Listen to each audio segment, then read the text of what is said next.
ওকে মারে ওই বা ইয়ের মধ্যে ওই যে বডিতে ওকে মারে এই এখানে ওকে মারে কয় মিনিট আল্লাহ জানে না আমি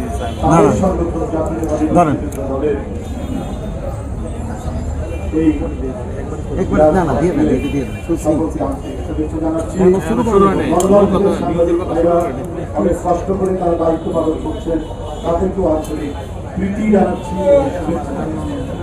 এখানে জাতীয় নেতৃবৃন্দ অনেক কথা বলেছেন, আমার মনে হয় যে আমার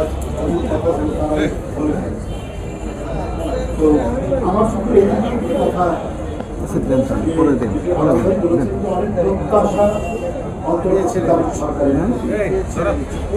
তারা যা করবে সেটি নিশ্চয়ই শেখ হাসিনার ফ্যাসিলিটির এটা আমরা সবাই বিশ্বাস করি। আমরা এও বারবার বলেছি, এখন পার্টি অফিস থেকে দামে বাড়ি কোথাও গেলে পড়ে আগের কথা আর ভয় লাগে যে কোন মাইক্রোবাস দাঁড়িয়ে আছে কিনা। আমরা আগে দোতলা থেকে দেখতাম, তিনতলা থেকে দেখতাম, দেখার পর নামতাম।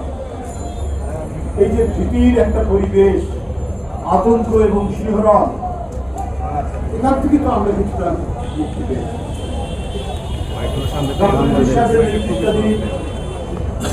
যে অন্তর্বর্তীকালীন সরকার, এই সরকার কিন্তু মানুষের কাছে আস্থার জায়গাটি প্রসারিত করত। সেটি ছিল অতি দ্রুত সময়ের মধ্যে অবাধ সুষ্ঠু নির্বাচন করা। অবাধ সুষ্ঠু নির্বাচনের বিষয়ে নতুন উপদেষ্টা বলছেন যে এত তাড়া কিসে, তো এত তাড়া তো না। শেখ হাসিনা অনেক লম্বা করেছেন, 15 বছর লাগিয়েছে। আপনারা যদি তাদের সাথে আরো অনেক বছর যোগ করতে চান, তাহলে তো জনগণের মধ্যে প্রশ্ন দেখা দেবে যে পার্থক্যটা কোথায়। অনেকে বলছেন বিএনপি ক্ষমতা যাওয়ার জন্য ব্যস্ত হয়ে পড়েছে।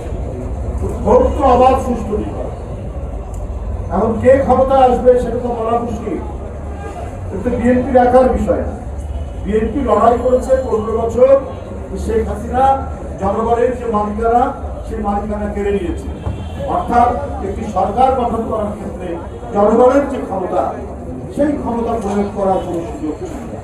কে এমপি হবে সেটা প্রধানমন্ত্রীর কার্যালয় থেকে, কে ইউপি চেয়ারম্যান হবে সেটাও শেখ হাসিনা, কে উপজেলা চেয়ারম্যান হবে সেটাও শেখ হাসিনা।